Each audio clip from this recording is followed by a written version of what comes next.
আল্লাহর কাছে লাখ লাখ শুকরিয়া। আমি এখন খাইতে পারি না ঠিক মতো, ঘুমাইতে পারি না।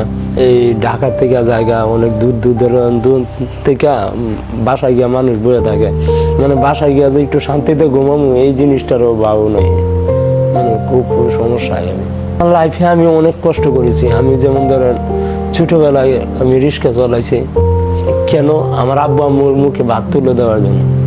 আমার বড় ভাই আছে, আমার বড় ভাই আমার পঙ্গু, বড় ভাইয়ের মধ্যে এখন আমি আমার পরিবারে আমি দেখে রাখতেছি। এই আমি রিক্সা চালাই বাতান্য তাদেরকে খাওয়াইছি, তারপরে রিক্সা চালাইছি, কাঠমিস্ত্রি কাম করছি, মানুষের বাড়ির বছর বা কাম করছি, তারপরে ওই যে রুজ বা কামলা দিছি, তারপর আপনি দৈনিক হাজিরা যেভাবে বলে না, কাঠমিস্ত্রি রাজমিস্ত্রি মানে যে কোনো কাজ যেটা পাইছি এইটাই করছি। আগে কিস্তি ছিল, ফ্যামিলি ছিল, মানে সবগুলো চালায় নিতে নিতে আমি একটা সময় ক্লান্ত হয়ে গেছিলাম। পরে এক সময় পরে সজীব ভাই আইসা পরে সজীব ভাই আইসা বলতেছে আমার লগে থাকো, এই পরে অনলাইন শুরু করলাম। আর নাহলে মূলতই আমি অনলাইনে থাকার ইচ্ছা না।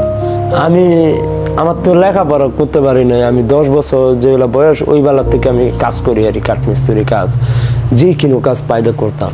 আমি আল্লাহর কাছে লাখ লাখ শুকরিয়া।